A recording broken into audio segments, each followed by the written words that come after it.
nesse papo de hoje, em que a gente vai falar mais um pouco sobre educação, a gente convidou o Marconi Barros, que é gerente de tecnologia de informação e comunicação da FPS, que é a Faculdade Pernambucana de Saúde.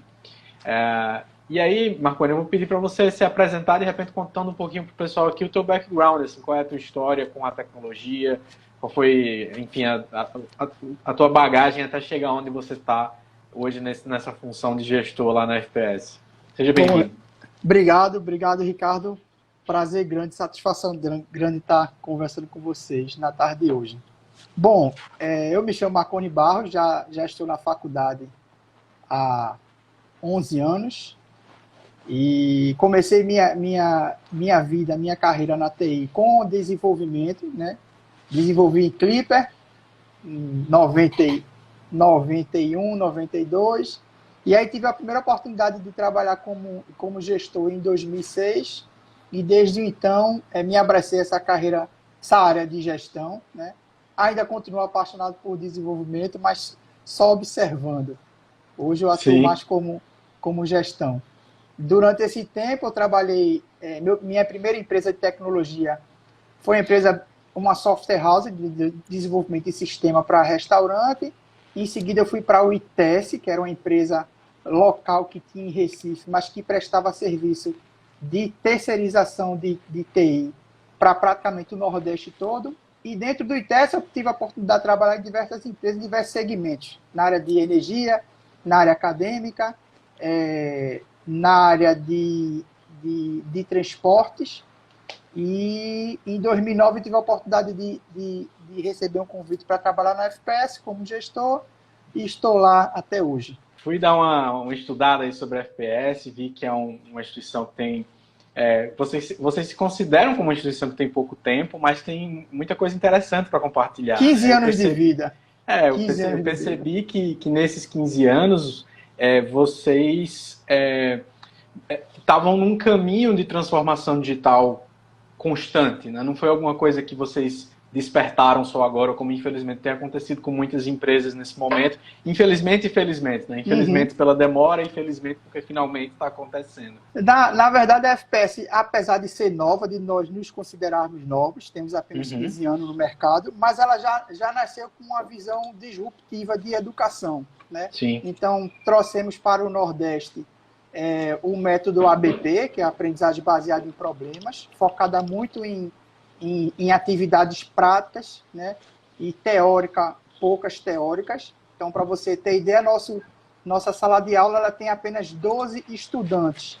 Eu fiquei muito surpreso quando eu vi isso. Isso é muito diferente do padrão. Né? E não é uma sala de aula comum, que o professor está lá fazendo aulas expositivas, depositando conhecimento, na verdade, na cabeça do estudante. O estudante sai, sim. Depois de 3 meses, ele faz uma prova, faz outra prova, soma as notas e ele passou ou não passou, né? Trabalha muito em cima de discussão de caso, então todos os dias são casos reais, diferentes. Depois dessa aula teórica, ele vai para as práticas, né? Posto de saúde, laboratório, ambulatório, internato. E outro dia da semana eles voltam para fechar esse caso, e esse é o dia a dia do aprendizado do nosso estudante. Legal, que é uma coisa que tem totalmente a ver com o universo digital, e que eu imagino que na hora que vocês foram começar a lidar com transições, como vocês tiveram que lidar com migração para a nuvem, começar a utilizar ferramentas em nuvem para a integração entre professores e a faculdade, foi um espírito que já está ali entre todos, né, para essa transformação ser mais aquecida, né? Como é que exatamente. Foi essa parte tecnológica? A tecnologia, o setor de tecnologia acaba sendo muito cobrado, né? E eu vou usar uma fala que é padrão, que é clichê, mas não era só entregar tecnologia por tecnologia, a gente precisa emergir dentro do mercado de ensino e aprendizagem. Então, lá na FPS foi que eu vim aprender que não era só processo de aprendizagem, né? O estudante não aprende, mas é um processo de ensino e aprendizagem. O estudante aprende e ensina, o professor aprende e ensina todos os dias. Então, você tem que emergir nessa área, discutir muito, né, com as áreas acadêmicas, para tentar encontrar uma solução e você propor uma solução que ela tenha escalonamento, que ela tenha vida, né, que ao longo do tempo ela vá ganhando valor. Então, esse momento que a FPS parou, que foi em 2014, nós já vimos com algumas ações de readequação de infraestrutura na área tecnológica, tanto na área de serviços, de sistema, quanto de software. Então, já vimos com uma pegada muito grande, mas em 2014, nós paramos, né? Planejamos a faculdade para os próximos 5 anos. Era um planejamento audacioso, porque a gente não sabia o que ia acontecer nos próximos 5 anos, mas pensamos em alguns pilares. Então, o que é que a gente precisava entregar para os usuários? Né? Mobilidade, que ela acessasse tecnologia, acessasse os serviços de onde eles estivessem, certo? Com o dispositivo que eles tivessem em mãos. Então, o usuário não era obrigado a estar na FPS para acessar as informações e serviços da FPS. Então, pensamos em mobilidade e resolutividade, ou seja, resolver as coisas rápidas com muita eficiência. Então, planejamos essa trajetória, essa jornada, né, que veio dando alguns frutos, certo? E a gente trabalhou com a premissa que foi, não adiantava implantar a tecnologia e soltar no colo do professor. Então, fizemos um trabalho muito pesado em cima da formação dos docentes. A faculdade, por perfil, ela já tem um trabalho muito focado em formar, oferecer cursos de capacitação para os docentes a cada 6 meses. Então, os professores recebem capacitação na metodologia ativa, os professores recebem capacitação para resolver problemas dentro de sala de aula, tá? Conflitos dentro de sala de aula. Os professores recebem capacitação para construir casos, para formatar questões. Então, o processo de avaliação da FPS é tão pesado que todos os dias o estudante é avaliado. Todos os dias, ao final de cada aula, o professor avalia o estudante em 5 aspectos. No final de cada disciplina, o estudante se avalia, o estudante avalia os pares avaliam o estudante avalia os professores avaliam os estudantes. Então, o processo de avaliação de 360 graus, que é construído a cada dia, né, que ele é avaliado, e que no final do semestre vai compor a nota dele, se ele foi aprovado e não foi aprovado. E essa exigência, esse preciosismo, essa segurança no processo de avaliação requer muito suporte computacional. Né? Então, as avaliações, elas são todas online. Até antes da pandemia, apenas uma avaliação da FPS não era online. Ela é em gabarito no papel. Então, a última avaliação que funcionava na FPS, que não era online, hoje ela está toda online. Então, todos os processos de avaliação da FPS são online. E isso, naturalmente, requer muita capacidade computacional, de sistema, de processamento, de avaliação. E a gente veio nessa trajetória que culminou com a pandemia. Né? Então, no dia que a faculdade, que o Estado decidiu que haveria o recolhimento, as pessoas ficariam em casa trabalhando, a faculdade tomou essa decisão na segunda-feira, passou a segunda e a terça-feira comunicando aos estudantes e professores como eles iriam trabalhar, e na quarta-feira estava todo mundo em casa. Na sexta seguinte já foi fechado folha. Então, como as pessoas já estavam habituadas a acessar seus recursos, suas informações, suas atividades de fora da FPS, então esse processo de pandemia para a gente ele foi a nível de tecnologia suave. Né? A gente teve uma preocupação muito maior com as pessoas, né? Como as pessoas estavam trabalhando em casa, com a demanda de serviço que estavam acontecendo em cima dessas pessoas. Então, eu digo que o processo da FPS nessa trajetória foi mais cuidar das pessoas ao invés de se preocupar com tecnologia. E, ao longo dessa trajetória, permitiu que a gente desenvolvesse diversos projetos. Né? Então, desenvolvimento de projetos pequenos. A faculdade tem esse hábito, né, de crescer com o projeto organicamente. Você primeiro mentaliza o projeto, reúne equipes multidisciplinares, tecnologia, área técnico-administrativa, dos laboratórios, professores. Então, essa equipe multidisciplinar constrói o projeto, valida, e uma vez ele funcionando, você vai expandindo esse projeto e crescendo ele organicamente. Então, foi assim que aconteceu com a implantação do processo de gamificação em sala de aula. Houve uma turma que eles, no dia que eles tinham que estar em sala de aula, eles não foram para a sala de aula, ficaram em casa jogando, porque o processo de ensino e aprendizagem estava dentro do game, então eles jogaram dentro de casa, em casa, nas suas casas, e depois foram avaliados. Foi em cima dessa estrutura de tecnologia que permitiu que a gente implantasse uma solução de realidade virtual nos laboratórios. Então, acabou dando essa camada de segurança, né, para que você conseguisse plugar as tecnologias e conseguisse entregar valor de ensino e aprendizagem. Fantástico. Não, você contou tanta coisa aí agora eu quero esmiuçar os detalhes aí do que é que você contou. Eu queria que você compartilhasse com o pessoal mais ou menos a dimensão de alunos e os tipos de cursos que ela tem, porque é uma faculdade focada em saúde, né? Mas como é que é a dimensão da tua necessidade de usuários aí, de quantos professores? Eu não sei se você tem esses números fácil, mas uma média aí pra gente. Vamos lá, nós temos uma média de 310 professores, 3.000 estudantes, dividido em 7 cursos de graduação, né? Medicina, enfermagem, farmácia, fisioterapia, nutrição, psicologia e odontologia. 2 mestrados, uma educação para a saúde e em psicologia. E de 7 a 11 cursos de especialização. Eles variam muito de acordo com a demanda de oferta do mercado, né? Mas já chegamos à época de ofertar 11 cursos de especialização. Não somos uma faculdade que pensamos em ter 30.000 estudantes. Não é o foco da FPS. A meta da FPS é trabalhar em cima de qualidade. Então, o máximo que a gente vai crescer a nível de quantidade de curso de graduação é para o 8º curso, porque você ter um 8º curso de graduação é uma exigência para que você se torne um centro acadêmico ou uma universidade. Então, tem outros requisitos mínimos. Você tem que oferecer mais cursos de mestrado, oferecer cursos de doutorado, para a gente chegar no objetivo que é se transformar numa universidade de saúde. Legal. Mas o foco sempre vai ser qualidade. Então, o nosso diretor acadêmico diz que dificilmente, quase impossível, daqui a 50 anos você chegar na FPS e encontrar ela com 30.000 estudantes. Essa não é a meta da FPS. Interessante, muito bom.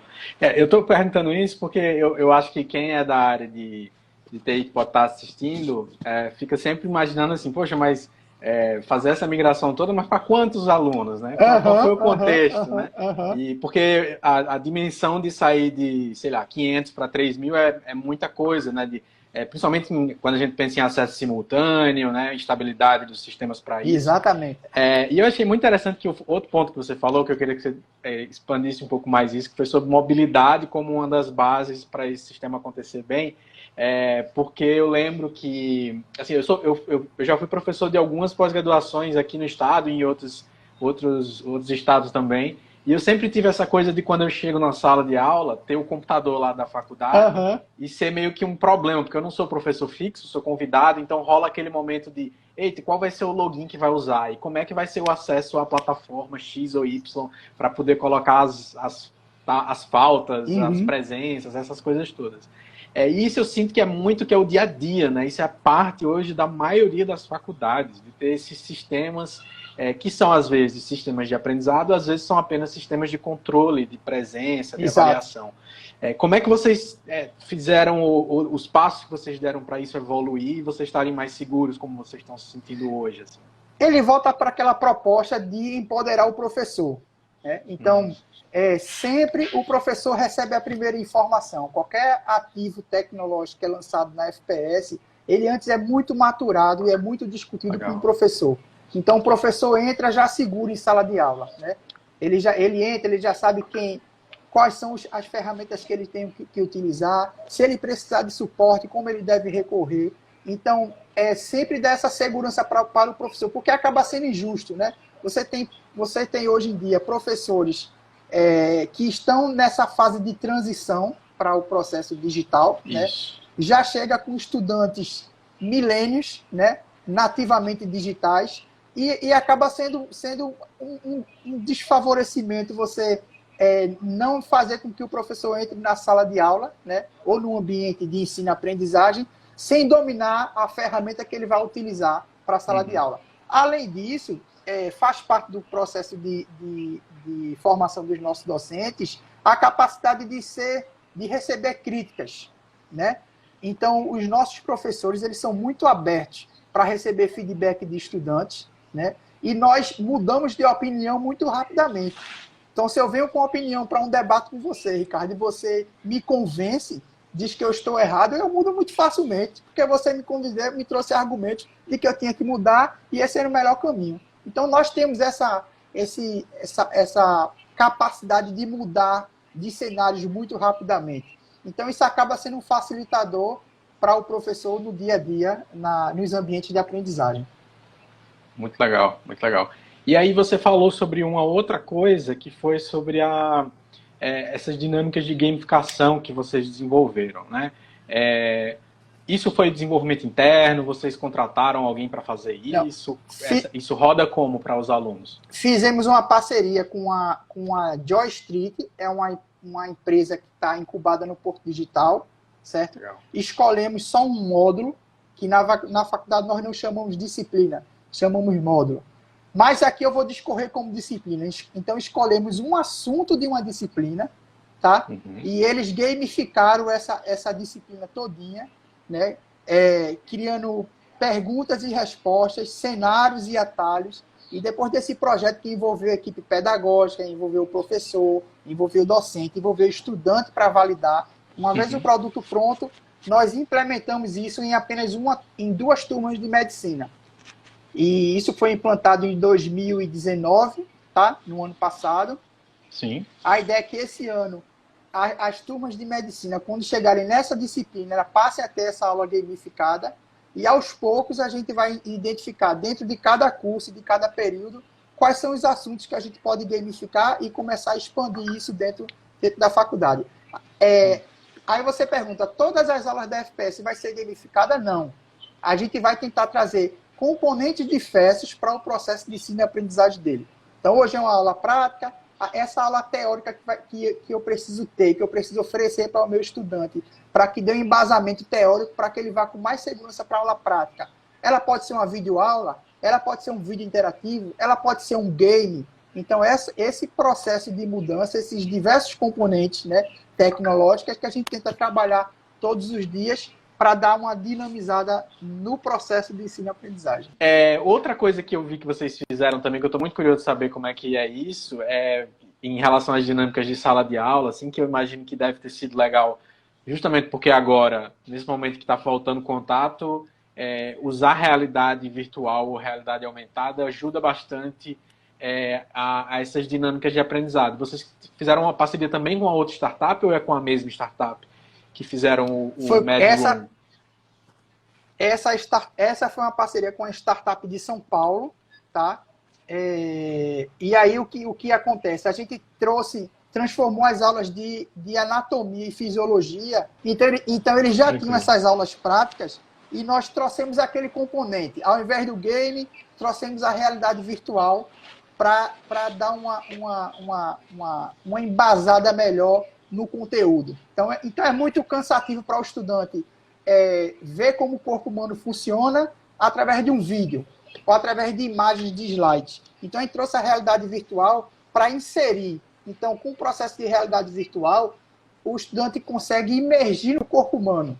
Então, na área de anatomia, ele consegue entrar no corpo humano, ele consegue retirar só o coração, ele consegue pegar no coração, consegue virar. Se ele trouxer o coração mais para perto dele, ele consegue entrar e ver todas as cavidades, né, do coração. Então, isso fica muito mais fácil para quando o professor está trazendo uma abordagem teórica, ele sedimentar esse conhecimento. E quando ele vai para a prática, ele vai com um conhecimento mais seguro.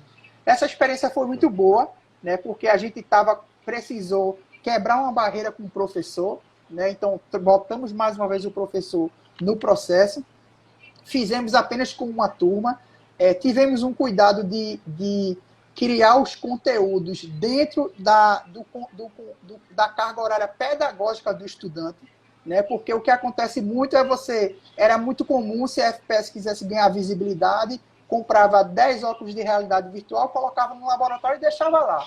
Então os óculos ficariam como um museu, né? Quando você traz isso para a aprendizagem, para o dia a dia da sala de aula, você traz uma aprendizagem mais significativa. Então o projeto, quando logo no início ele tem algumas resistências de alguns professores e de alguns estudantes, e as pessoas veem que funciona, Então, organicamente, o projeto começa a crescer na faculdade. Compramos um óculos, a demanda aumentou, teve necessidade de comprar mais óculos, e aí as aulas começaram a ser transformadas. Então, hoje, todos os cursos da faculdade, desde farmácia até medicina, nas aulas de anatomia e fisiologia, eles usam a realidade aumentada em algumas disciplinas, principalmente Legal. de fisiologia e anatomia. Marconi, muito obrigado pelo seu tempo hoje, foi fantástico esse papo, viu? Eu que agradeço, Ricardo. Deixo um abraço aí para todo mundo. E queria deixar um recadinho. O FPS em breve vai estar inaugurando uma clínica escola para atender todas as especialidades, as áreas no entorno da região. Então, área de farmácia, odontologia, fisioterapia, psicologia. Então, a região no entorno da FPS vai ser atendida por essa clínica escola. Vamos ter um centro de simulação realística, tá? Um centro de inovação, que é a Foz, que ela está expandindo. Então, dentro de 3 ou 4 meses, a faculdade vai abrir as portas para atender a comunidade nesse sentido também. Fantástico, fantástico. Muito obrigado. E quem quiser acompanhar, tem o Instagram da FPS, tem um site também que é recheado com as notícias. Pode dar uma conferida lá. Se você procurar por Marconi, você vai achar até os prêmios que ele já levou aí por ser o melhor gestor de TI. Bem interessante, vale a pena você acompanhar. A equipe, tudo é equipe, ninguém faz nada sozinho. Muito bom, muito bom. Obrigado, meu caro. Obrigado a todo mundo que acompanhou grande, Ricardo. a gente. Grande abraço.